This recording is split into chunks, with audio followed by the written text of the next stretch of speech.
My guest today, Emil Kendziorra, is a medical doctor. He was involved in cancer research early in his career. In the past 10 years or so, he founded and ran a bunch of tech companies in outsourcing, data analysis, medical network, telemedicine, remote diagnostics, and more. Some of his ventures include Madeleine's, OnFeedback, Solid Media, and the Berlin Startup Map. He's been an enthusiast of longevity and life extension, which is why he studied medicine in the first place. Emil is president of the board at the European Biostasis Foundation, co-founder and CEO of Tomorrow Biostasis, a company dedicated to offer subscribers the chance to get an extra life. That's right, today you can pay €30 per month to potentially get a second life somewhere in the far future. Enjoy the chat. Emil, could you really quickly describe your background, what you've been up to the past 5 to 10 years, and what brought you to what you're doing currently? Sure, yeah, absolutely. First of all, thanks for having me. So my background is in medicine. So originally, when I was 18 or 19, I started to study medicine with the goal of going into this long-term longevity and life extension sector.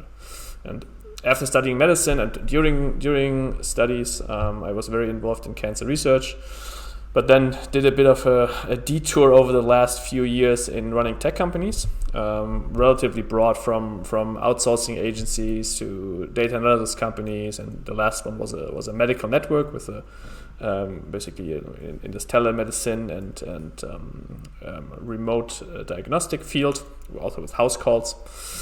But as I mentioned, my passion was always in this longevity and life extension space. And sometime in 2019, I decided that this is something that I will do now full-time and will move back into this field, so to speak.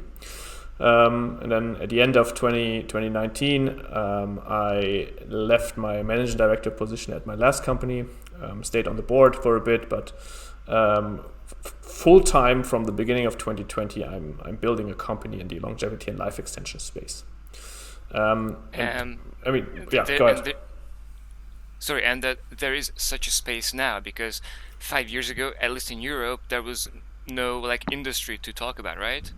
Yeah, this has grown significantly over the last years. I mean, there was something there also 10 years ago, right? So I just recently got back in contact with a guy, Obi de Grey, who of course is very known in the space, and we saw that we emailed 12 years ago or something the first time, like when I was just starting out with med school, or even 13 years or something like that, I think 2007. So there was stuff going on back then as well, but it was, of course, at that point significantly smaller and not necessarily an industry or not necessarily a real field, just more certain people doing stuff in this space.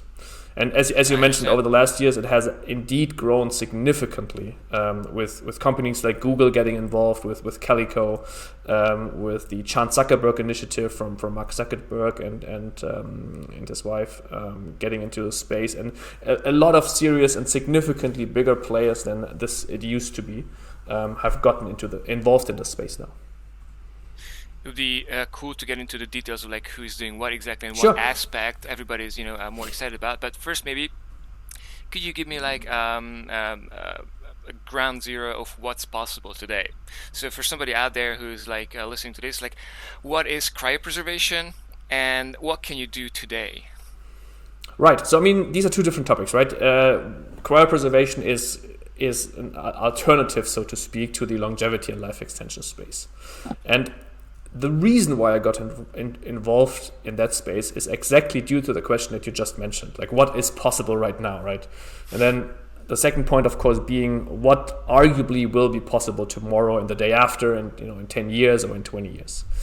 Because from a longevity and life extension standpoint, and when I say longevity and life extension, I don't necessarily only mean living healthy and physically active and so on till, let's say, 85 or 90, but I also mean... Let's get into the definitions, what do you mean? Meaning significant... 20 years, you mean? Yeah, extending maximum lifespan, right? Over the last years and, centuries, What has increased is the average lifespan, right? Exactly. So 60 years ago, 100 years ago, people were living to 40. 40 was average lifespan, I think, in 1900. So what has increased significantly and has actually doubled almost in at least the Western countries was average lifespan. What has not increased significantly or at all is maximum lifespan. Right, the maximum lifespan is still for the 99 percentile is somewhere between. I mean, I don't have the numbers on top of my mind, but somewhere between 90 and 100 probably, right? And then maximum is somewhere at 120, right? Exactly. And like there seems to be like a hard limit on this. Yeah. Biologically, in a way, and that's something that people just accept. Do you think that there's something fundamentally limiting us to live beyond that, magical number, the 100, or is it just like a bunch of problems that we can solve, technologically? Yeah. So to what is known so far, it seems to be that there is no magical number that is just this is it, and there can never be anything longer than that, right? I mean, people have been living longer than 100, right? There's a lot of reported cases in the 120s and so on, right? I mean, when I say a lot, I mean like, I don't know, 2 a year or whatever, right? Where people die in these age groups or in these ages. But arguably, there is no fundamental limit, right? And I think a good picture or a good visualization is really here driving old cars. Right? I mean, if you don't do anything for a car, a normal car, breaks down after, let's say, 20, 30 years, right? But then again, we have cars that have been driven in the 1900s and that are still driving today. And True. I think everybody can readily imagine that these cars could drive for another 500 years. Right? If you just replace stuff and keep them well maintained, well oiled, and whatever it might be. And of course, the human body is significantly more complex. But then again, is it fundamentally different? And I would argue it isn't. Right? There is something about death that has always been on my mind. Like, why are there organisms that die? Like, wouldn't it be evolutionary a good thing for some to like not die, to just clone and so like this is something that's been on my mind. Like, is there something that evolution took care of for us and made us die because it was actually the optimum solution, or was there probably just like a hard limit that biology could not come over? I mean, evolutionary dying is probably a good thing, right? Because how would evolution otherwise work, right? You Exactly. As a species, you want to be able to not use up resources for those organisms that have not made the new whatever the new mutation that is beneficial to spreading into other areas and whatever, right? So evolutionary dying is a necessity, but then humanity has not really we don't really care as a species anymore what's evolutionary sound, right? And for good reasons. And then the other point being, right, I mean, there are organisms that are practically don't have an end of life, right? There are these certain types of jellyfish that practically I mean, depends of course on the mechanism. Some have life, but they are biologically practically immortal. Exactly. Yeah. And so I think it's a good idea to try to live longer. I think life is amazing. I think it would be wasting a lot of resources if we did not try that. Throwing away life is kind of a sin to my mind, and I'm with you here. I'd like to live as long as possible, as healthy as possible. But it just might be that a radical life extension will not get us there. Maybe, just maybe, 50 years from now, there's going to be no solution to biological immortality. And if I can choose between living forever and not living forever, I think I would choose to continue another 1,000 years, maybe enjoying this life. So my question goes to you. Do you think, and this is just like a hypothetical argument here, do you think that we have better chances to reach this technological breakthrough where we can live forever, or we will have to first freeze ourselves to wake up in a future where we will actually have all those breakthroughs. You know what I mean? Sure. So first of all, forever is a very, very long time, right? So forever, I don't know, right? Forever is significantly longer than I personally can imagine.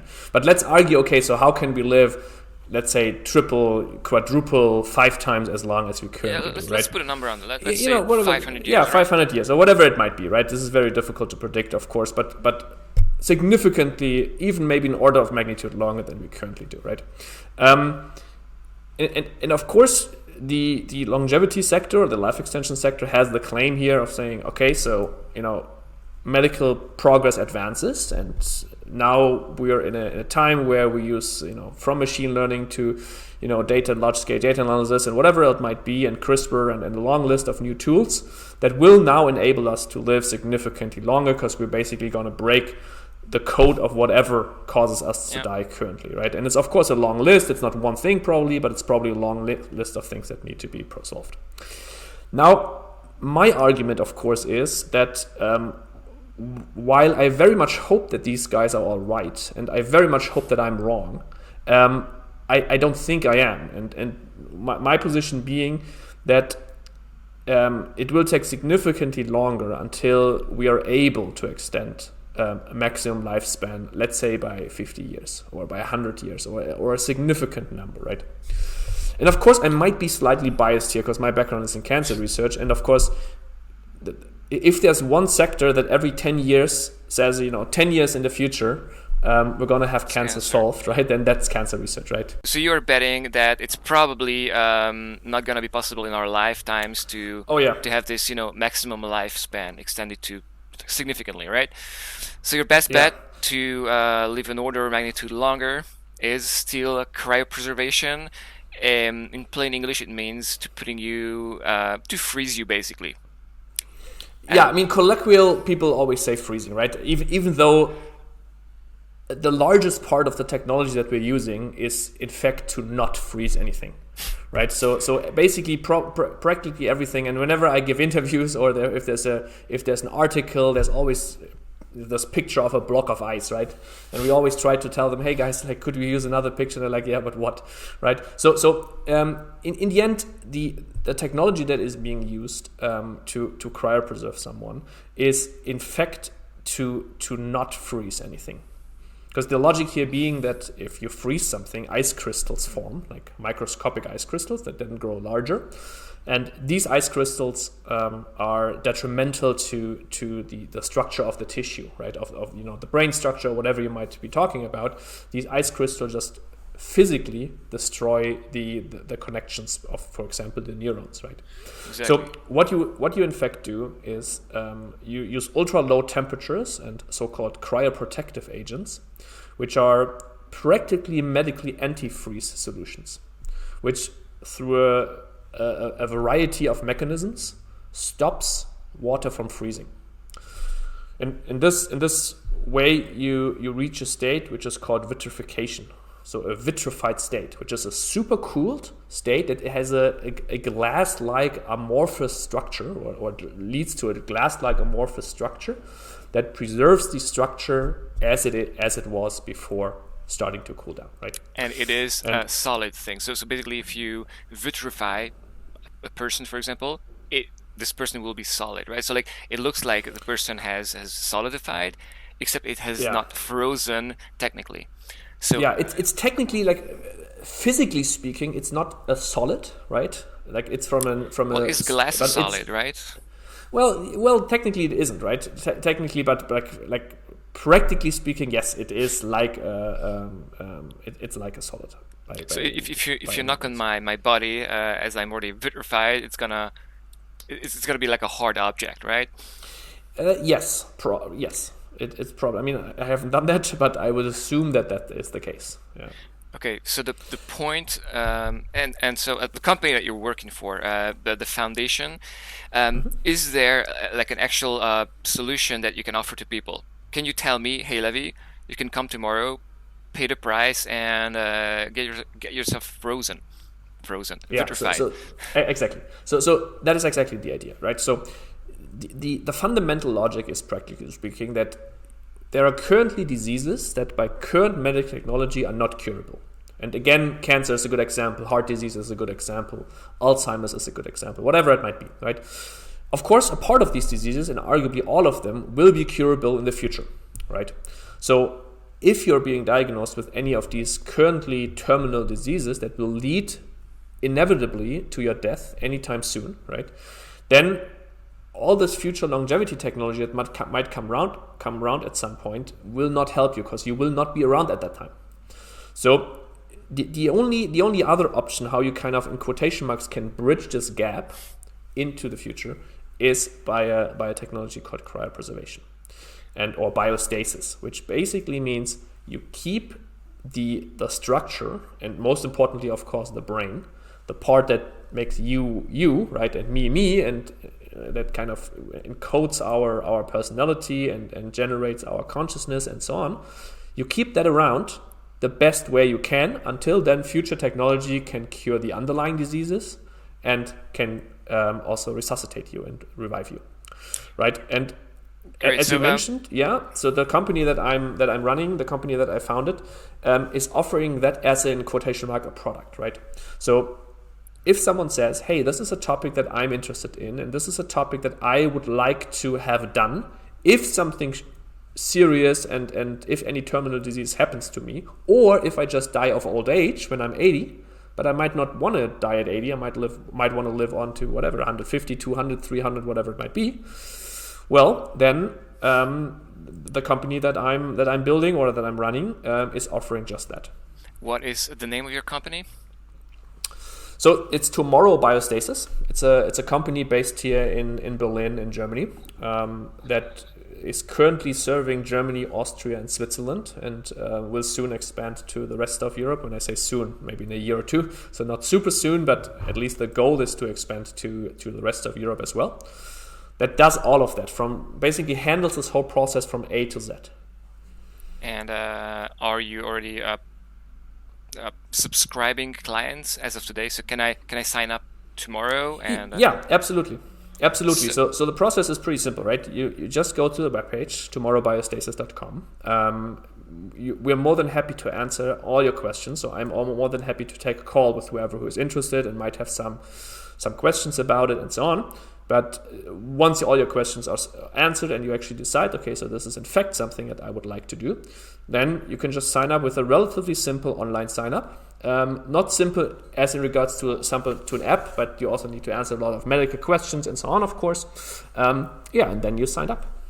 So I thought this interview in part could be answering some of those questions that people could have who might want to try this out. Do you have currently cryopreserved people in biostasis sitting in your facilities? So no, not so. In our facility, we do not, due to the fact that our average customer age is 34, and of course, statistically speaking, 34-year-olds don't die that often, right? So so we're gonna have, for a long time, we're gonna have significantly larger amounts of customers than we have what in this whole sector is called patients, so people who are cryopreserved. And well, then do you have the technological requirements to do this? So, like, if your average person is only going to die in 60 years, then can they trust you, right? Like, you have not done this yet on people, is that correct? So not under the umbrella of our organization. But, of course, there are cryopreservation cases in which we're involved in Europe or in Germany regularly. Right, so there's a difference to So these cases happen regularly, and even though if these cases might not have been customers with us before, we're still helping out of these cases. And for example, we're more than happy to lend our equipment to anybody and also be involved in these cases and so on, because to a large degree there is a moral obligation to make sure that these cases go as well as they can, and we might be a bit better funded than other organizations in Europe. So we're more than happy to help in these cases. So even though there will not be cases with our customer base anytime soon, apart from the fact that we have a constant influx of where, let's say, the 35-year-old person signs up and then they bring their father or their mother in. And of course, they're significantly older. So it's likely that these indirect cases will be our first patients. From an experience standpoint, first of all, we're collaborating with a large amount of organizations that have been in this space for quite a long time and also constantly do cases. And then we are involved in these cases as well. What's really interesting to me, which I could not find on the internet, is what is like a typical contract look like? What is in the contract? When am I going to be awakened? What are going to be the exact parameters of my vitrification? What do I sign? Right. Okay. So now this is a complex topic, right? So these are not easy like one-line contracts. It's a case by case thing, obviously, right? No, yeah, and also it's a bit of a complex topic. So maybe to tackle these questions one by one, right? So how does one of these contracts look, right? What's the gist of the contract? So the logic of these contracts are basically saying, so let's say I'm a customer, right? And I'm talking to our company. Then I, as a customer, would basically say, well, whenever I should die, whenever I'm declared legally dead, we can only ever accept patients who are legally diseased, who are legally died. Of course, I mean, I don't know, maybe we want to discuss this later, but there's a difference between legally dead and biologically on a cellular level dead, arguably. So, but they need to be legally dead, right? So at that point, I want to be cryopreserved. And then there's a lot of provisions and so on that says, okay, so, I'm donating my body to this organization that then cryopreserves me. And we have this shared understanding of what will happen with my body. And this body will be kept indefinitely, practically speaking, until cryopreservation can be reversed. So this is the core part of the contract. We get a body and we cryopreserve this body then indefinitely, maintain cryopreservation, and once medically possible, we're obligated and tasked with resuscitating that body and bringing that and that's to life. That's the part that's hard to define, I guess, right? Like, how do you define exactly it is now technologically feasible to wake you up and also like not damage your tissues so that you're going to be healthy when you're awakened? So that's indeed a difficult question. And so our contracts do not stipulate any specific time frame there because you can't. So the part of the contract that covers that is basically the fact saying, okay, so we have this shared understanding of what should happen to my body. So the idea is I want to live on in the future. Right? Is there like a slider that your clients can choose? Like, how much do I want to prefer waiting as opposed to just like waking up as soon as possible? I get what you mean. So legally speaking, we're not obligated. So not so that we don't need to adhere to these, but you can give wishes, right? You can say, so I want to be ideally the first person. If that's ever even remotely possible, then I want to be the first. Or I'd rather wait a bit until medical technology has advanced more and it's more of a standard procedure and so on. And the reason is, go ahead. So because if you I'm just going to use the word freeze, okay? Because sure, go ahead. If you freeze someone today, you can try and wake him up tomorrow. He's going to be dead, right? So that's where the technology is today. You can freeze people today. You can try and make the best type of freezing, but you can with today's technology not wake them up. Yeah, you have no chance. And also like have them alive.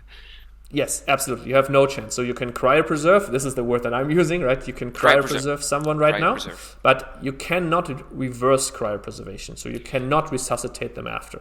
At least not from these very deep. I mean, we're talking about somewhere between 135 minus 135 degrees, or usually 196 minus. So from these temperatures, you have no chance. Even from higher temperatures, you have no chance. Yes, although, and we could maybe get into this a bit, what is possible today? I have read and heard that it has been done on single tissues. Kidney could be cryopreserved. Has there ever been a kidney cryopreserved, like a human kidney, that was put back in a person and also functioned? No, in a human it hasn't. So what is possible right now, right? So first of all, of course, cells are readily cryopreserved all the time, right? This is a standard procedure in every lab. Now, tissues, so smaller parts or even Organs. larger parts, are also cryopreserved relatively regularly and as a standard procedure. Now, when we talk about organs, it becomes more complex. So organs, let's say liver or a heart or whatever, they can be cryopreserved in animals. For example, there are some papers from actually a few years ago where a rabbit kidney was cryopreserved, and then after cryopreservation, the kidney still worked and could be retransplanted to the animal, and so on. For humans, that is currently not possible yet. On the other hand, you also don't experiment with humans, so this is not something that is currently being done or even possible.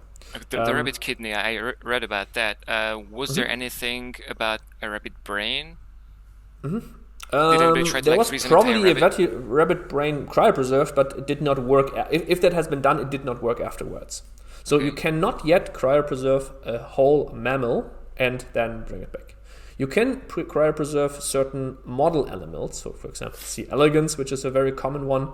You can cryopreserve those and then bring them back after, and they continue on with their life. And they even retain what would be memory in these model animals. So, like remembering, for example, the aversion to certain chemo, to certain certain chemicals in their environment that have been trained before being cryopreserved. So there's promise there, right? And that was not possible 10 years ago.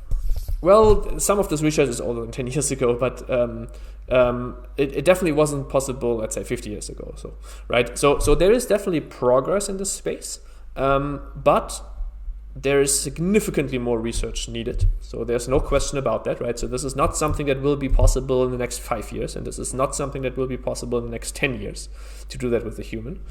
But then again, once you're cryopreserved, time is not really of an issue anymore. Right, exactly. So if you wait 10 years or 20 years or 30 years or 40 or 50, the difference isn't really that big. The question is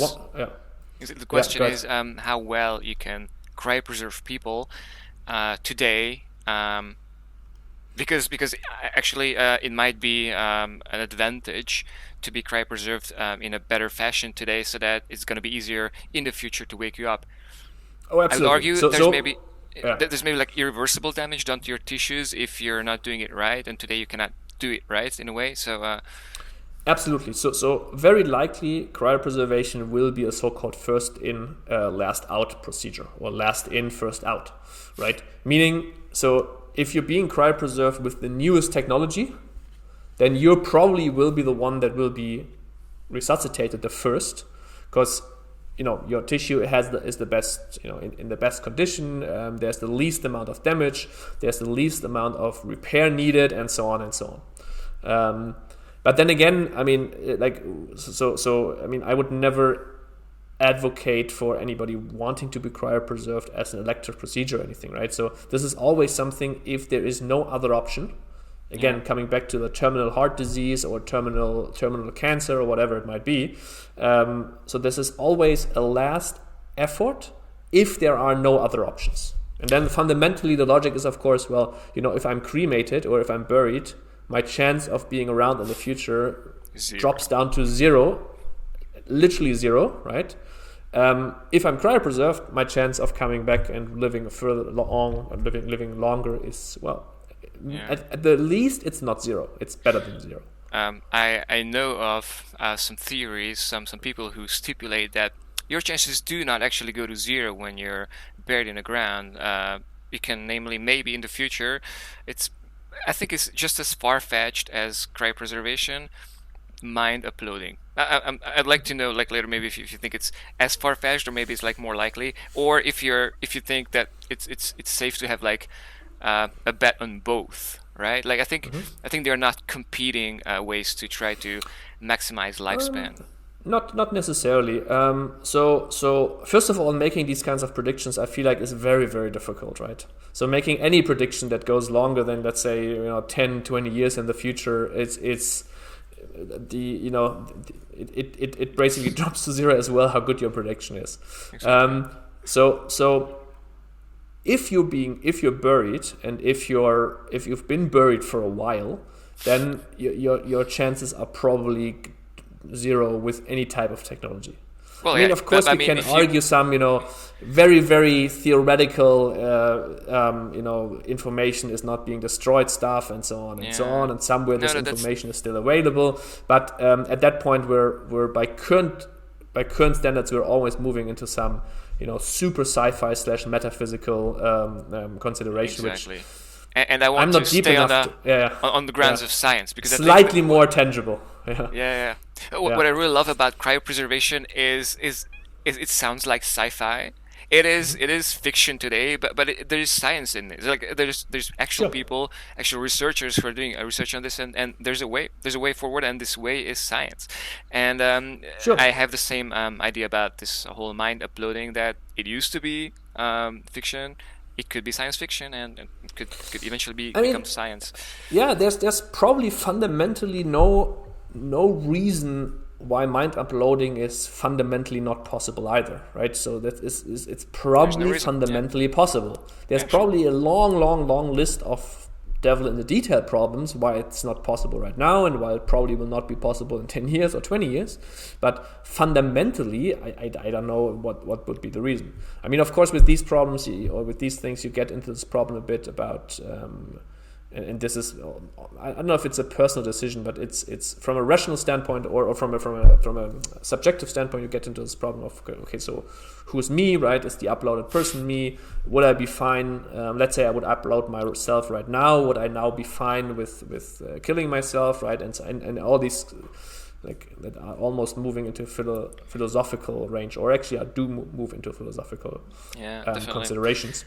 And so before we maybe talk about philosophical stuff, I'd like to have some info on what the direction of research is today. You're involved in this, and maybe you're not doing the actual research, but you're following it very, very closely. So, like, what are the major problems that researchers are trying to solve today that could lead to a better quality cryopreservation in 10, 20 years? Sure. So the idea is currently that most of the research is targeted at improving the quality of cryopreservation. Not necessarily yet figuring out how to actually resuscitate people and revive people, but how to improve cryopreservation. And improving cryopreservation meaning how to vitrify people, how to not freeze part. People. No, exactly. The part. Yeah, that as well. But then there's also a long list of other things. So topics, for example, is exactly that: how to reduce the amount of ice formation, right? That means improving cryoprotective agents, like making them better at blocking ice formation. It also is about improving the medical protocols. So meaning, the procedures of how to do this. It's basically a medical operation, right? How to improve this just from a practical standpoint. So it's always somewhere between R&D. Parts are research, parts are basic research, and then other parts are also just, so how can we actually now implement these research findings that we might have made in a lab? How can we implement them into the day-to-day practice of actually cryopreserving someone if they should die tomorrow? Right? By the way, before we delve more into this, could you describe, in a sentence or two, how it actually looks? Like the actual procedure, how does it look for somebody who might not have heard this? How's this whole Sure. A to Z? Sure. So what you want to do is, so again, we're starting at this point when someone has been legally declared dead, and if all documents are in place and this person has, with informed consent and a clear declaration of will, has said, this is something that I want to have happen to me, or to my body more precisely. Okay, so this is when we or anybody who does cryopreservation starts. Now, we have two important parts that need to be done now. We need to cool down the patient as quick as possible, while providing as much circulatory, enough oxygen, practically speaking, to the cells in the brain. And of course, when we talk about this, the rest of the body might also be important, but I think everybody agrees that the brain is significantly more important in this whole thing. So let's take the brain as an example here. So what you want to do, you want to practically stop the neurons and other cells in the brain from dying from a cellular level. And cells after a patient is clinically dead, so after, for example, the heart stops, The cells die because they don't have enough oxygen anymore. Exactly. So they basically run out of fuel. And when they run out of fuel, they start a process which is almost like a self-recycling process. Some of that is actually an active process. Some of it is more passive, but so they self-recycle to a degree. So like apoptosis? Yeah, for example, and other types as well, like proteins break down and whatever else that might happen, right? So you want to stop make sure that there's enough oxygen in the patient at this point. So you want to do two things. You want to increase the amount of oxygen that is still available, and the other thing is you want to reduce the amount of oxygen that the cells need to before they start the self-recycling process. So what you do, so figuratively or practically speaking, you do what you do when you want to resuscitate the patient, right? You start chest compression. And what you want to basically recirculate the blood that is still in the body to be able to, the blood has some rest, like some amounts of oxygen still available. So you want to circulate that through the brain so that the cells have an oxygen, at least some of it, right? And you also want to then start ventilating the patient, giving oxygen, right? Not in every case. There are cases where you don't want to do that, but this goes very much in the details already. So this is part one, and the part two is you want to cool down the body as quick as possible, because the cooler the temperature is, the cooler the cells are, the less oxygen they need. So you don't want to freeze the patient at this point. You just want to bring the temperature down to something like 0 degrees Celsius. Well, to 4 degrees. You bring the body down to around 4 degrees. Due to the fact, of course, also that you cool with water ice, because it's very quick. You can do quick cooling. You can cool from externally. You can even cool internally. And at that point, you now want to cool down further, but around 0 degrees, ice crystals start to form, and you do not want these ice crystals to form. So 4 degrees. What you do, you replace all the body's fluids, all the liquids, with this cryoprotective agent. And now this cryoprotective agent doesn't only stop ice crystals from forming, it also has other protective parts in it that protect the body and reduces metabolic load and so on. And that together with some medications that you give or substances that you give that reduce metabolic load, you reduce the amount of oxygen that cells need. And if you do that fast enough, then the cellular structure, the neural structure is preserved in the way or representing or exactly how it was before. And so the idea is here, so very practically, is to take a major artery and pump this cryopreservant into that. Are you pulling the blood out at the same time? So are you like entirely replacing the blood with this cryoprotectant? Yeah. So it's very similar to a heart surgery, to an open heart surgery, and with bypass. So with practically speaking, you have a heart-lung machine. And this is something that is being done. This is not something that is like super specific to cryopreservation. This is being done not in every operation, but in an amount of open heart surgery.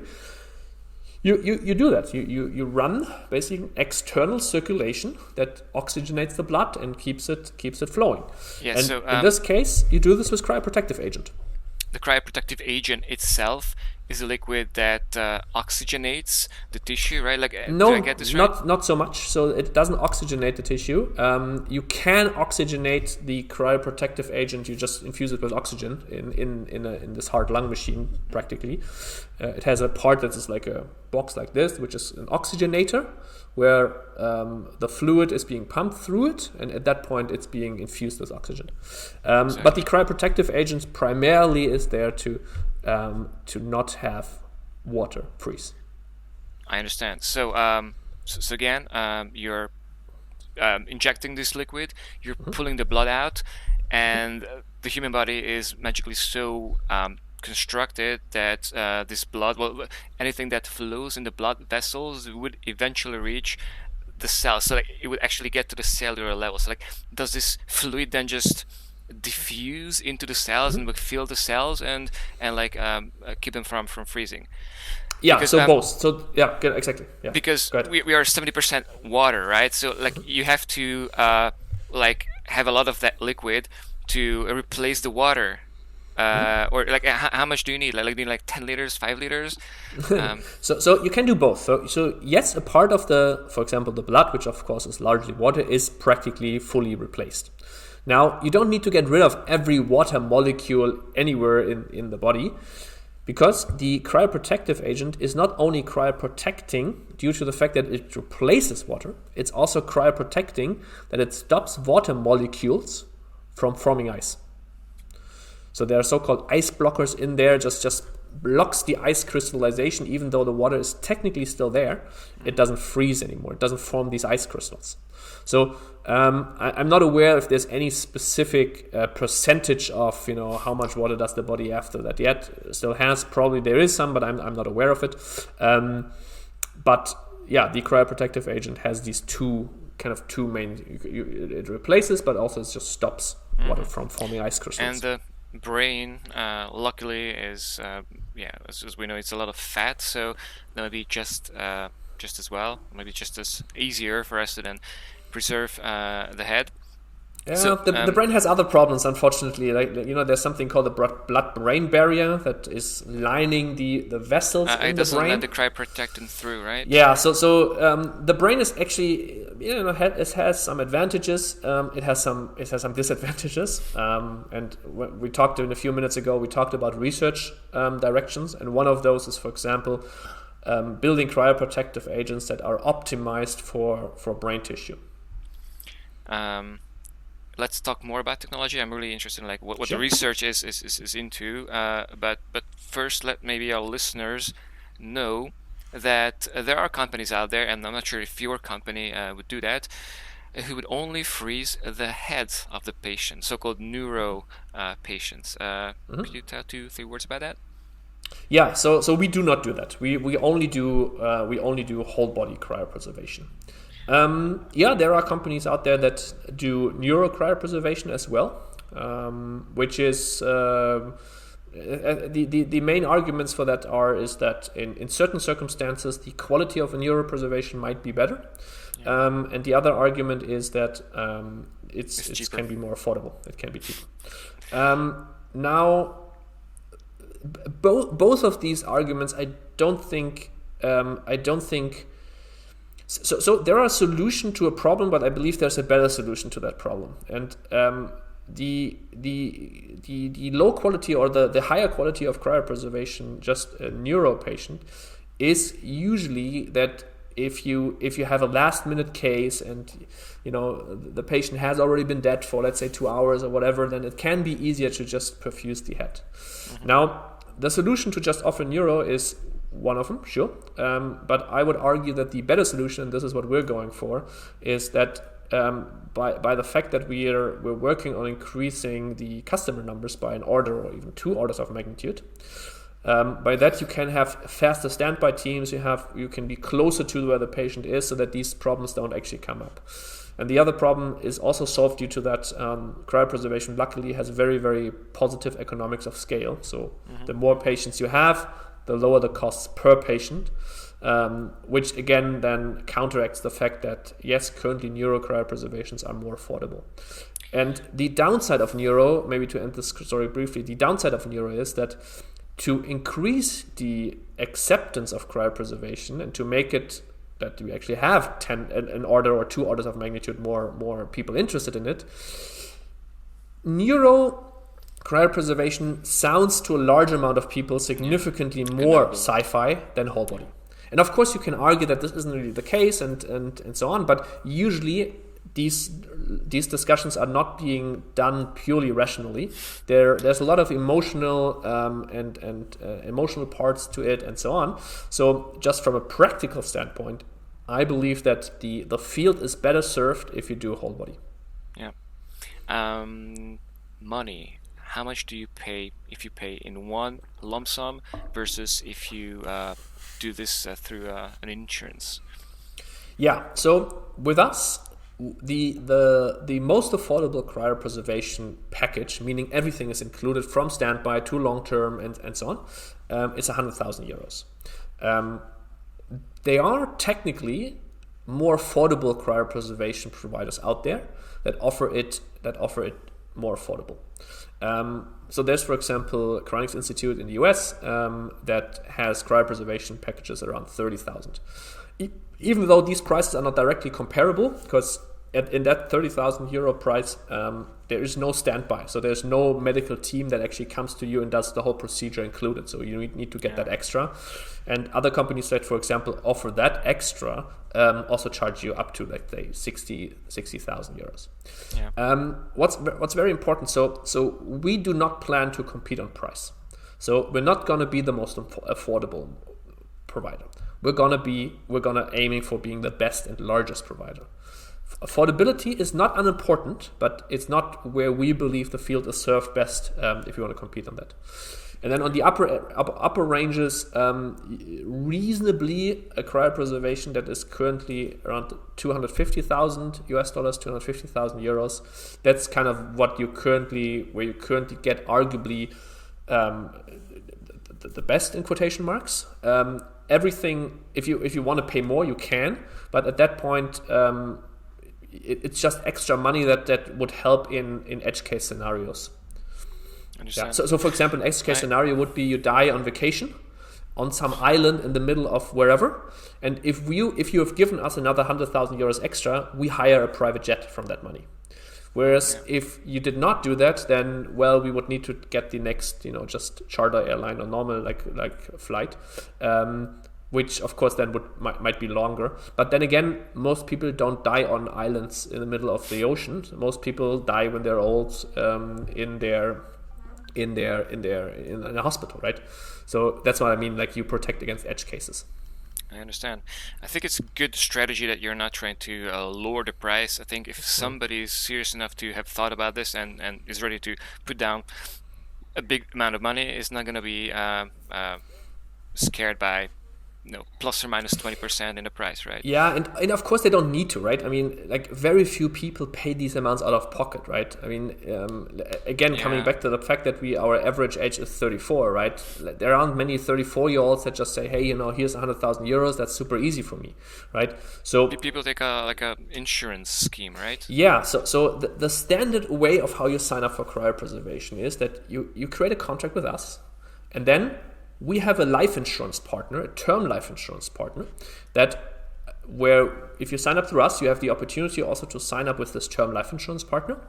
And the idea is here that however long you signed up, if you should die, the term life insurance pays out, in our example, 100,000 euros, that then funds your cryopreservation. Yeah. And now, if you limit the range of how long your cryopreservation, your term life insurance runs, you get these contracts for relatively low amounts of money. So, for example, this package that we've been talking about with the 100,000 euros in coverage and so on, that package with us is 30 euros a month, given that you're relatively healthy and given that you're relatively young. And that you pay this until the end of your life. So term life insurance is a bit different. Term life insurance here, it has an end date. So with us, the contract, of course, is indefinite. The contract is as long as you live until you die, and then at that point the contract will enable you to be cryopreserved. Now, the funding of cryopreservation works different. Like, to be able to offer this at these low prices starting from 30 euros, the term life insurance has an end date. So, for example, just to give you an example, let's say you're 30 and you want to sign up for term life insurance and cryopreservation in this 30 euros a month package, then your insurance contract that would fund your cryopreservation contract runs till around the age of 60, until you're around 60. All right. Now, of course, not everybody dies before 60, and in fact, statistically speaking, very few people do. So that is why it is so cheap, because of course that's also the calculation that the insurance does.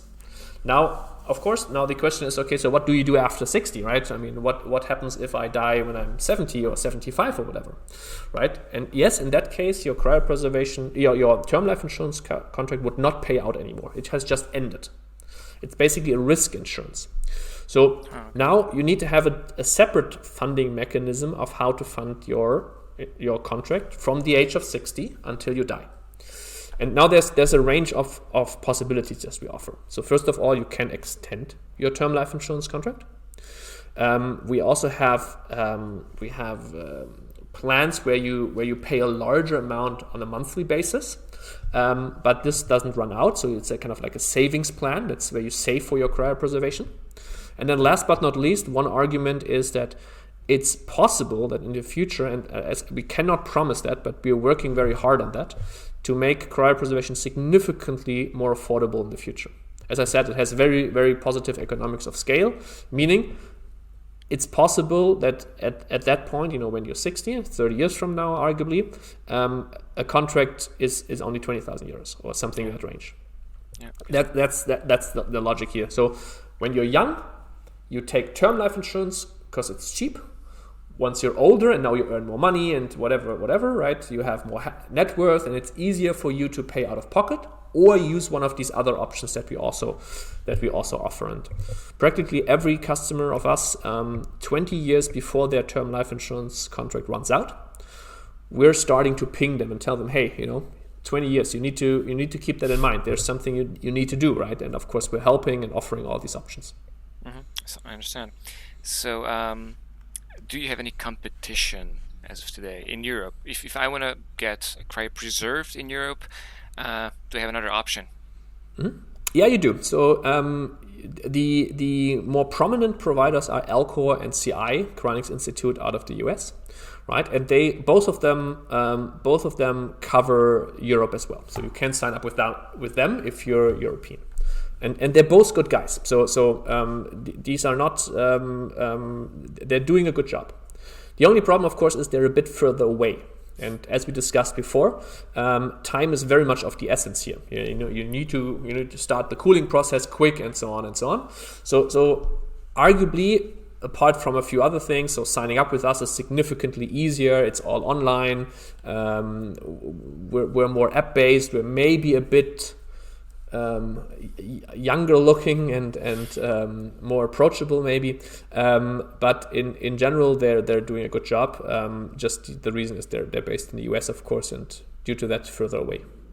I understand. I also heard of a company called Cryoros.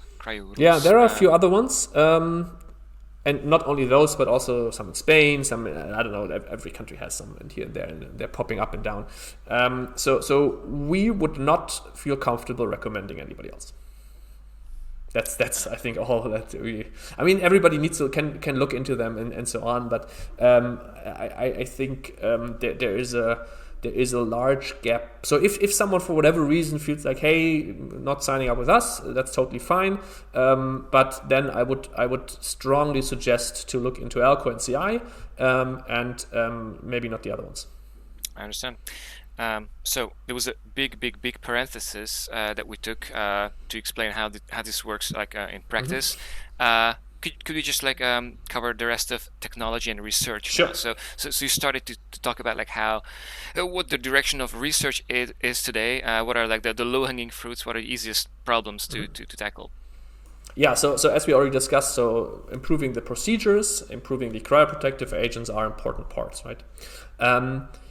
There are a few others. Of course, there are also very small, in scientific details that can be improved. For example, reducing toxicity, which is actually a larger topic. These cryoprotective agents, they're technically toxic. They're not toxic at low temperatures, but they're toxic at high temperatures.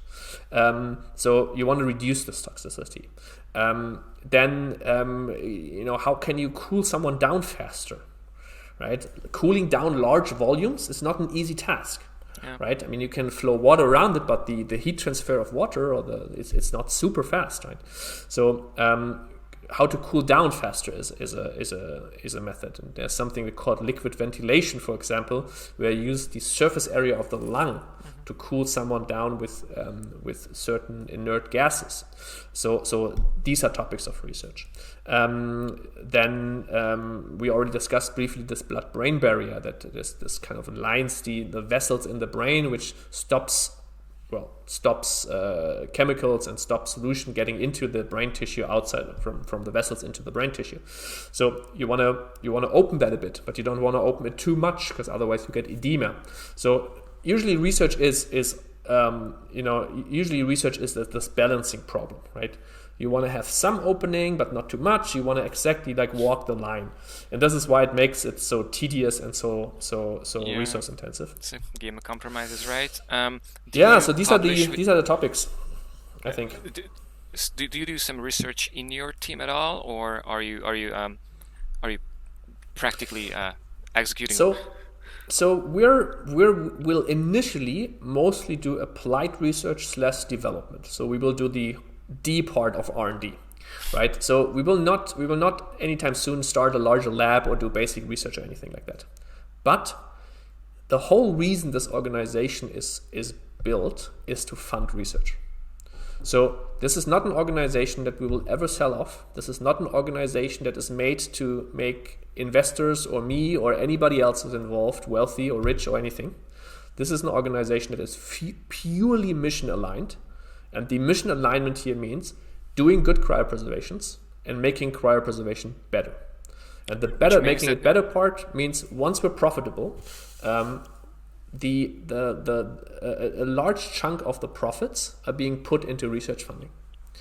That's cool. That sounds like all these topics that we discussed, they're all unfortunately underfunded by all intents and purposes, and this is something that this organization is built for doing. Yeah. Okay. Well, I do root for research in this area to go and be good enough for us to be able to make it to very important. Maybe immortality. Immortality again is very, very long. I don't know if that's Let's but at least significantly long. 1,000 years old. Exactly. You said you were interested in this life extension from when you were a kid. You still are. And do you think you might have had a number before? Do you have a number now that is your target? I'd kind of like to live to this age, or is this dependent on the life circumstances? Have you ever tried to put a number on this? So practically speaking, I don't really have a number in regards to, okay, so this is my target, but my target is definitely not 120 years. It's also not 150 years. It is longer, and significantly longer. Okay, yeah. This is all very speculative. I don't want to bet or anything. Sure. But today, 2021, what do you say? What are your chances in person? What are your chances to make it to your 500th birthday? Without cryopreservation or with cryopreservation? No. With. I mean, yeah, with with all the tools, right? Well, because without cryopreservation, I would say less than 51% or less than 50%, because otherwise I would do something else, right? Otherwise I wouldn't do cryopreservation. With cryopreservation, I mean, it's purely a gamble. I hope it's significant. So personally, I would say it's definitely more than the single-digit percentages, and it's probably. I mean, so the point is if I'm able to do everything that we plan to do, then I think we will be able to increase the chance significantly. If for whatever reason. And then the question is, okay, so then the question is, which again becomes unpredictable to a large degree. Let's say we make it to 10,000 customers, right? Or we make it to 100,000 customers, or we make it to 1 million customers. All these 3 points, I think, would generate significantly different probabilities of how likely it is that you can actually make it to, let's say, 500 years, right? With cryopreservation. Is this really? I mean, technology. Yeah, but then. No, but so if I have 1 million customers, I can put more money into research, right? So there are 2 important parts long term to make cryopreservation work: research and making organizations stable, right? They need to be around in 500 years and still need to maintain these bodies if revival only is possible in 500 years or whatever, be it 100 years, right? And large amounts of customer helps you with both. Mm-hmm. So the quality of research is important, but I think I'd argue a more important unknown is just like time. There's so many technological improvements that can affect this without intentionally trying. Technology spreads, and you don't know which next technology is gonna make the breakthrough that you could use in your field, right? Yeah, absolutely. The only problem is a bit cryopreservation is to part unique that there aren't that many other adjacent technologies or adjacent research fields where you can directly then take research over. But of course there is. Like, it's just maybe slightly less than in other sectors. Maybe. I understand. Yeah. But so I didn't get a number from you. Like you said, it's definitely higher than the single digits. So like, you say 20%, you say 40%. Yeah, I know. Yeah, my ex-researcher mind doesn't like to give predictions without any underlying reason.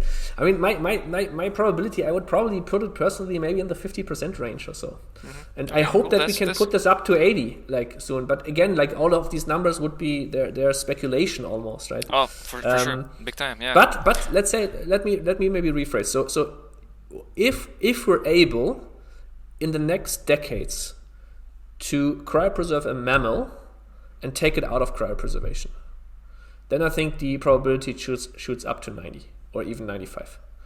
And the reason for that that's a big assumption, right? Because you can figure out cryopreservation, but is there a guarantee that in the future there's going to be radical life extension, or like extending life indefinitely? That's a bigger if, I think. I don't think so. I think this is at 99%. The question is just when. But that radical life extension will be around. Think you're confident that at some point, absolutely, if we are still around, it's going to be figured out how not to die. Absolutely. Wow, I mean, you're still gonna, you're still gonna die, but not from the causes where we currently die, right? So you might, if you get, if a car crashes into you, there's gonna be still scenarios where you die, but so there will be people that live up to 500 years. Mm-hmm. So my only contention with this whole thing is when this will be possible. So there's no doubt in my mind that this will be possible at some point. And if anybody disagrees, I'm more than happy to hear your arguments why this can never happen, why this is fundamentally impossible. I have no arguments against you. I mean, no. I'm just saying, if there's someone who does, I'm more than happy to hear them, because I don't think there are that many, or at least I didn't hear any. But as I said, my only contention is when this will be possible. So my full decision to go for the cryopreservation space is due to the fact that I believe it will take longer than we think, and it also will take longer than I'm alive, or my rest of my lifespan is still. All right, understand. Yeah? Just a moment. Something. Okay. So apparently, I was also recording this conversation, and my disk space is full. But I guess you're still recording like independently, right? Well, yeah, but I'm recording my side, not yours. Yeah, cool. All right. Yeah. So you've been thinking about this for a long time, and I think a lot of people do not know that it's already currently possible to do significant things to extend your life. Right. So what are the things that you're doing today that are still like proven to extend your life, make you healthier? Proven is a difficult word here. So I'm definitely not in the group of people who says like, show me every vitamin pill or any other pill that I can take and I'm gonna take all of them. So I'm actually, so maybe my medical background comes up here a bit, but if there's no clinical trial or large study, then my base assumption is the stuff does not work, or at least it does not extend life. Yeah. So the question is, have you seen research where it was shown in a clinical, randomized, double-blind study that something didn't work? No, there isn't one. Like, there is no that shows that you extend life. At least not in humans. In animals, there's a lot of stuff. In animals, right? How do you show this in humans? You have to run the study for 100 years. Yeah, if you that's don't have the big problem, right? Then, so for humans, there's some promise there. Yeah, so for humans, what I would do, I think some people might be aware, but some others might be not. There's something that is called blue zones. Basically, certain areas in the world where people have been living significantly longer than the rest of the country. There's one in Italy and in the US, and there's all of these like certain areas where people live in a certain way where they just live longer. Mm-hmm. And unfortunately, these are not super secretive things, right? So these things are healthy diet, like little fish, practically no meat, lots of vegetables, and so on, right? A bit of wine and all of these things. A lot of movement. Like these people are usually they're rural areas and farming and so on. So they have a lot of movement. They have close family and community ties. They have some kind of a purpose, like not necessarily religious, but they have a feeling of purpose in their life, and so on. And there are a few other things. So, yeah. And living a fulfilling life is probably good for your health, right? And they live significantly longer. So, people who smoke or who don't do sports and whatever, they don't need to ask what pill to take to live longer. There are easier ways, or not easier, but there are better ways how to do it. Just stop smoking, and I mean, I know this is not easy, right? But do everything you can to stop smoking and do sports, right? Yeah, I think sports is a big one that I think. Yeah, absolutely. That doesn't matter how much you do. The more you do, these the better ones, going to be yeah. off. These are actually giving you years, right? There are probably some things that you should take. So probably everybody in Western countries has a vitamin D deficiency, at least during winter. So taking vitamin D definitely helps. And now, once we're moving into the more advanced things, it becomes significantly more complex. So probably if you don't do sports, then it's probably a net positive to take metformin. If you do a lot of sports, then it's probably not a net positive to take metformin.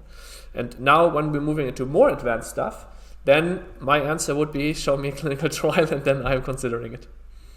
I just saw some popularized videos and research about some epigenetic tagging, some actual pills. What was it, like NAD pills? NM and so on. Yeah, NAD plus and so on. Yeah. Okay, so none of those hypey things you think? So I mean, so for that specifically, I don't think the downsides are crazy. I don't think there's this super high downside, but like discuss it with your doctor. But in general, I don't see these crazy downsides. But on the other hand, so unfortunately, a lot of stuff in biomedical research works in animals, works in mice, for example. Like a lot of cancer treatments work in mice. Mm-hmm. The reason why a cancer drug development costs whatever, I think it's like 2.8 billion by now, from cell through like animal models and then into humans. It's not because of the mice part being so expensive and all these drugs are being dropped out because they don't work in mice. A lot of stuff works in animals. The problem is that a lot of the stuff then doesn't work in humans. There is no direct connection between saying, okay, so this works in mice, and mice is even fine, right? Some of these things, when you read some online newspapers or whatever, or in some longevity blogs or whatever, they directly making arguments from some stuff that works in cells, right? You put it on a cell, the cell does something better, and then they say, okay, so this is now a good idea to take. At best, it's just wasting money. At worst, this actually has downsides, and then there's a small slimmer of hope that this actually does something. So I'm a bit more conservative in this regard. So I'm taking vitamin D. I'm taking some other very, very simple things. I do a reasonable amount of sports, and I eat relatively healthy. And I don't smoke. Are you vegetarian, by the way? No, I'm not. But I mean, for that point, yes, I should be. But I'm not. But I don't eat crazy amounts. So I usually eat small amounts of white meat.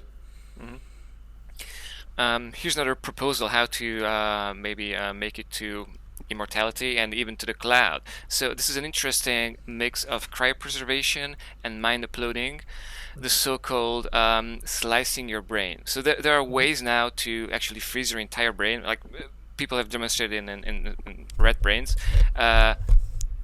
There's supposed to be a technology ready in 10 years now that freezes your brain and slices it up to 10 microns or whatever the resolution may be, so that you get your connectome. The connectome is where your nerves are and how all your nerves are connected, which is basically, some people could argue, that's the map of your mind. So have you heard about that? What do you think about that idea? Sure.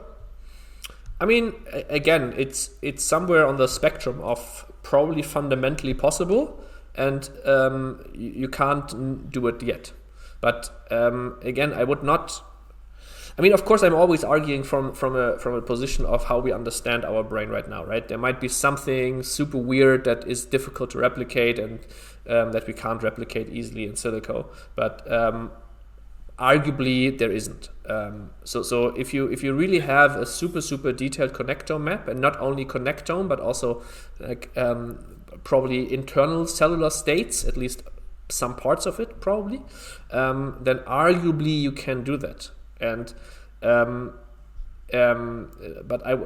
so I think it's fundamentally probably possible.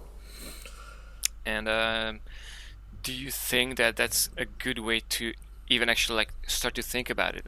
What I'm thinking about is if you're trying to condense your personality from the neuron up, it might be actually harder than to go the other way and start to run a bunch of personality tests and give basically the map of your personality, which is like this higher level, concept level map of your mind, to a computer that can then turn algorithms into algorithms that have your proprieties, your traits.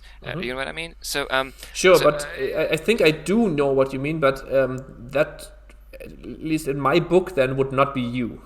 It would be something that in. So you can probably build, if you just collect enough data from me, you can probably build a model of me that reacts in 99% or 99.9% of the cases, reacts very or even exactly similar to me, right? But from my internal state, I don't think this would then be me. So this would, for example, not be something that I would be interested at all. I understand, okay. Right, so, and I think the difference usually boils down, I mean, after a few glasses of wine at some conferences, these discussions happen, right? So would that be you? Would it not be you? Would you care about this thing? And some thought experiments and so on and so on. And I think the main difference between different parties who argue are there's a group of people that, and I don't know if I can describe this well, and it's not super easy to describe it well. I think the group of people who usually argues for what you just proposed are the people who have more an outward look on themselves. And they care about what their personality, what the impact of their personality and themselves on the world is. And they then, for them it's fine. If it's 99.9% acting like myself, then it is by their by all intents and purposes for them, it is you, right? Whereas the other group, and that's the group I'm part of, I would argue, they usually take more an internal view of, they don't really care what the impact on the world is, they care about more an internal kind of continuous state. And but these are not, even like, if it's I'm not saying these are fully formed arguments that I can defend into like edges of logic and so on. But I think this is kind of this is a high level description of what the difference is. Yeah. Glad I got your opinion on this. As a medical doctor, you must know that it's becoming increasingly easy, likely, feasible, soon probably in my lab here, to resuscitate extinct species. I have three on my list here: the Neanderthal, mammoth, and dinosaurs. Maybe you can talk about like the technical feasibility of this, but what most interests me is, do you think we should / have to resuscitate them because we killed them? I mean, we didn't kill them, right? Well, we did kill them. But not the dinosaurs, but Neanderthals. We definitely or evolution killed them, or something like. I mean, what do you mean by should we? Right? I mean, what I exactly mean is that, I mean, what's the value function that we're optimizing for? I mean, there are people who like to preserve pristine environments and the rainforest, and I'm one of them, and you can argue it's kind of the extension of that, right? Mammoths I mean, of course, roam this tundra. Yeah, if you argue that biodiversity is a value that is important, then yes, we should, right? If you have any other value function that you want to optimize for, then I would argue, well, it's neutral, or no, we shouldn't, right? So, for example, if your value function is current happiness of some utilitarianism kind of function, then we probably don't need to spend resources on that, right? If they have a happy life, then you actually have to, right? Like if you can create Neanderthals who but feel welcome in our world, then sure. Yeah, fair enough. If you but it becomes very difficult. So I think it's very difficult to argue if we should do that.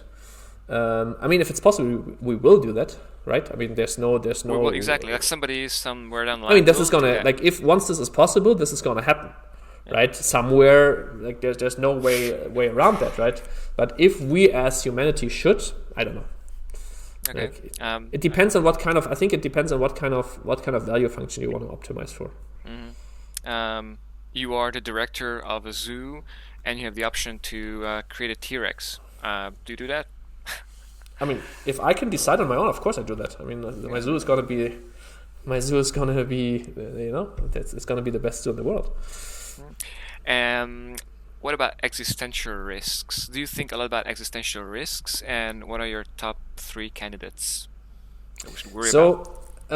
I personally, yes, I think about those, but just from a, this discussion, thought experiment discussion group. So it's not. I don't do anything practically speaking.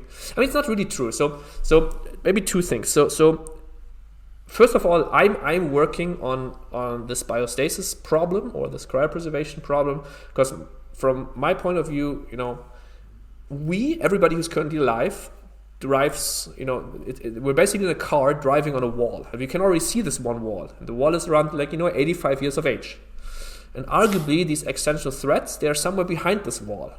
Right, there's another wall, sure, and there's probably also like a cliff or whatever, right?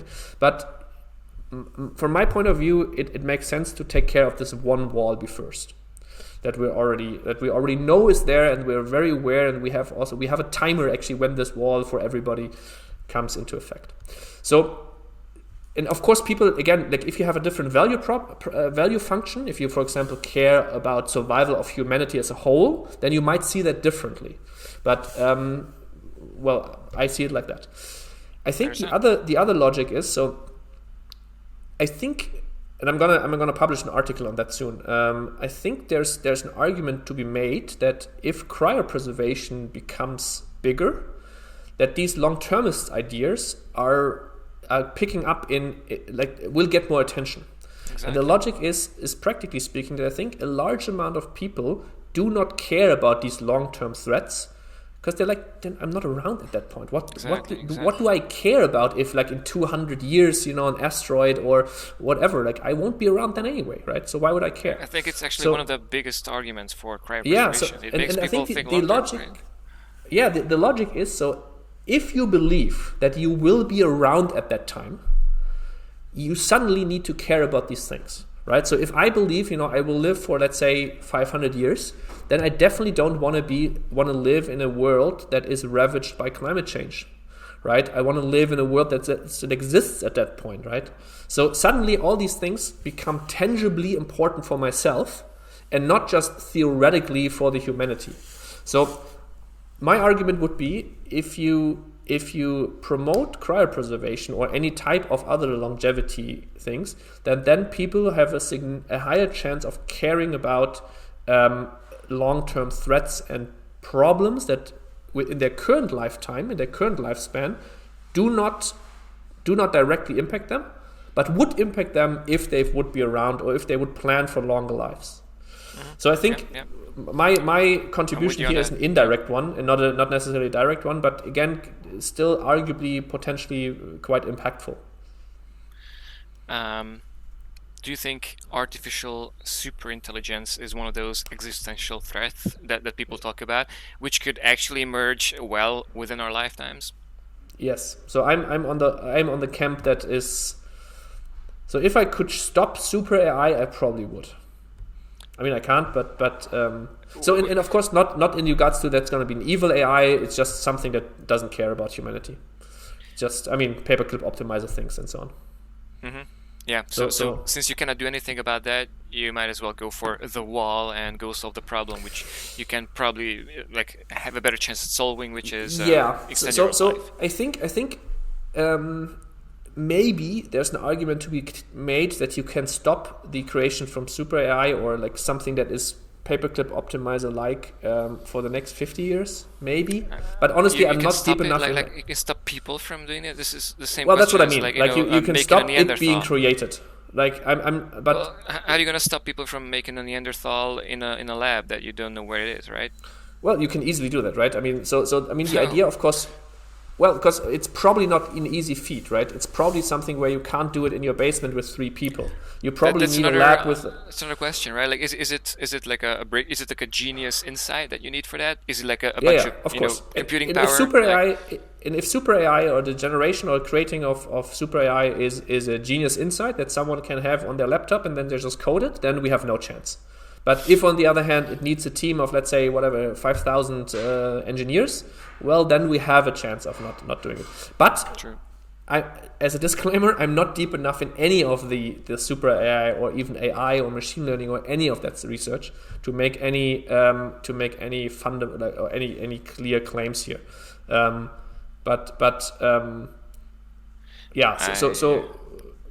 me. I'm more in the camp that feels like this is an existential threat. I mean, it's definitely an existential threat. The question is about how high is the probability that it goes wrong, but it's definitely a threat. And how bad is it going to be, right? Because it might as well be good.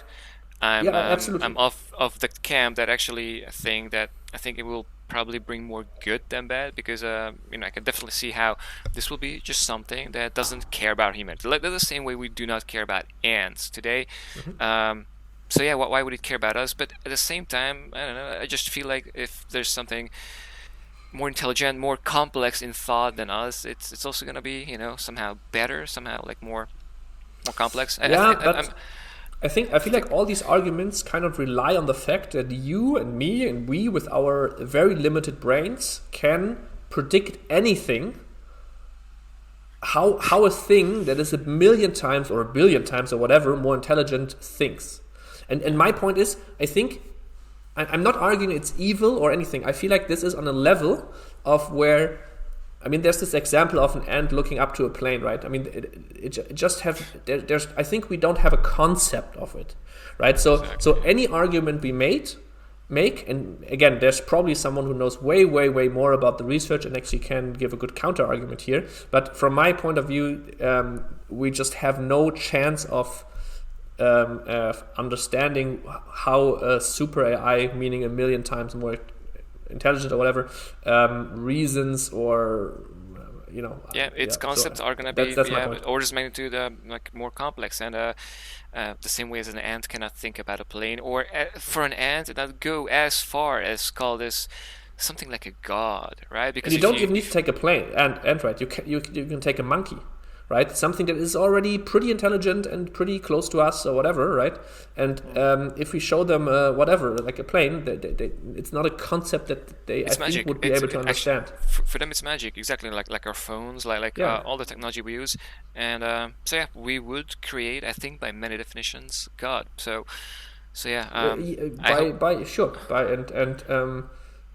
I can choose. Yeah. If I can choose to spawn it or not, I would also definitely choose to keep it in Pandora's box.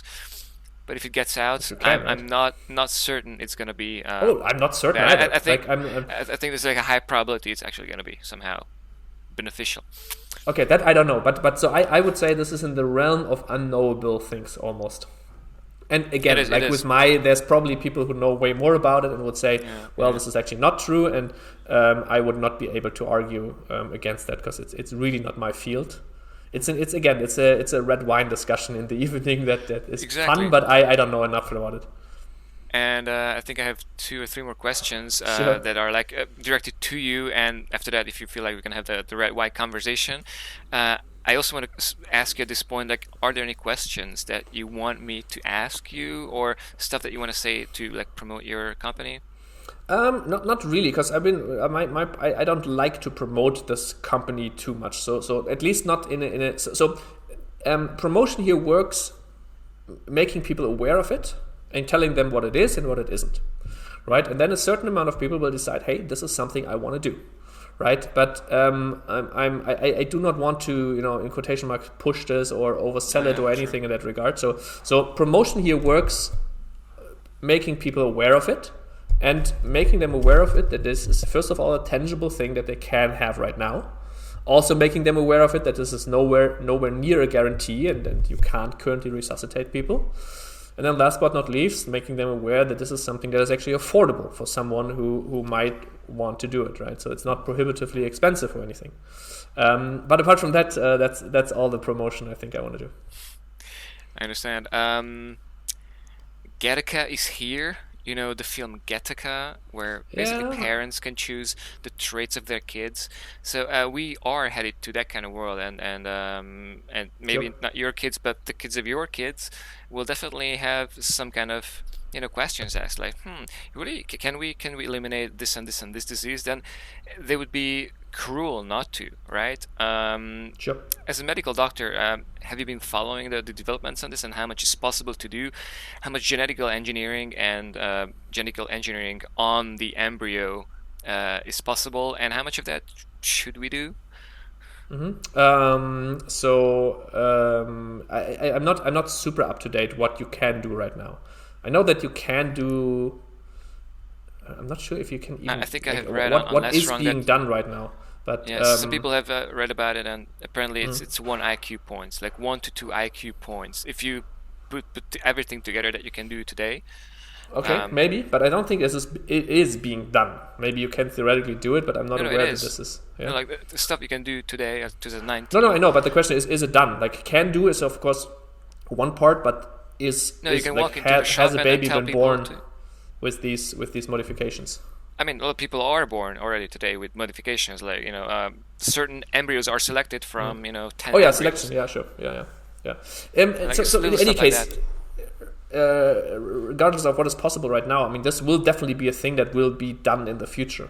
And if we're talking about, so generally, I'm a proponent of these things, right? So my value function is basically, okay, so how can we build a better world, right? By metrics like child mortality, by metrics like poverty lines, by metrics of equality, and so on, right? So so for example, if the question is, okay, so we know that this embryo or this cell would lead to some disease or some inherited illness, then absolutely we should change that. Like I mean, the idea is of course always like, okay, we can't meddle with nature or whatever. I mean, we're meddling with nature every day. Like every operation is meddling with nature, right? Yeah. I mean, getting open heart surgery or getting a heart transplant is not nature by any means, right? So I think what people usually confuse is nature is whatever is possible right now, right? And everything that is not possible, that might be possible, is currently not nature. But then when it becomes, or normal, right? Nature, normal, whatever, right? But then once it becomes possible, then suddenly, that is now fine, right? I mean, I'm quite certain that doctors, or even the population, 10 years before the first heart transplantation, if we would have done a survey on the street and said, hey, what do you think about taking a heart and like from a diseased person and putting it into another person so that person can live on? People would have probably said, "Whoa, this is super weird. Like, let's not do this, right?" Yeah, and of course, now it's a standard operation, and no one would want to miss it. So I think, like, arguing from first principle is pretty important, and also thinking about, okay, so what option or what value function do I want to optimize for? And at least in some arguments here, I feel like a lot of gene editing and so on would potentially would have a positive outcome. I'd like to wrap up with an overrated, underrated section. I think it will take, depending on how fast you can bust the answer out. I can be very fast, I guess. Okay, so I just need a word. Overrated or underrated? What do you think about online dating?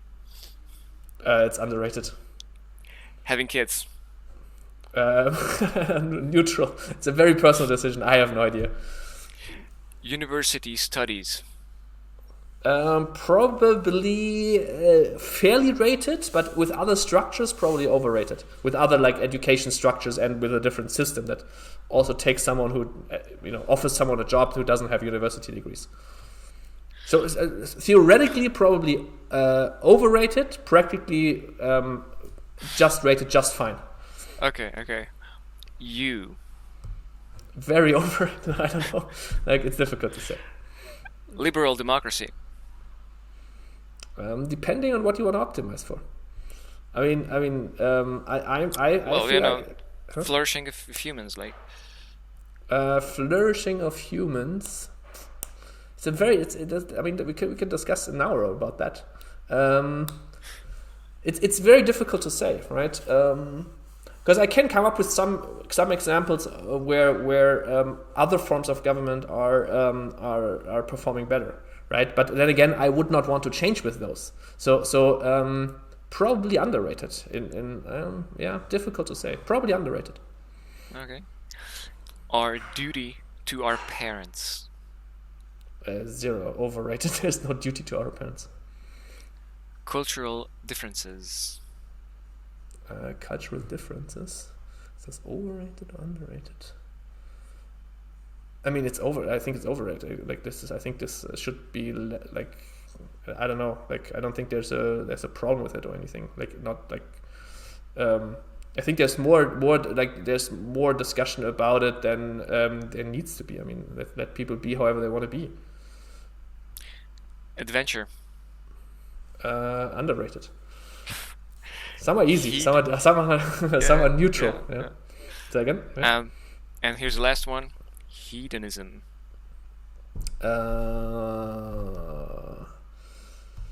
Personally, I think overrated, but some people I think would say underrated. I don't know. Like, I'm more like, you have a goal, like a mission-driven. I'm more of a mission-driven person and a vision and goal-driven person. So for me, I would say overrated. All right. Thanks. That wraps it up. Thank you so much for your time and your Same. generosity. Happy. Great talking to you.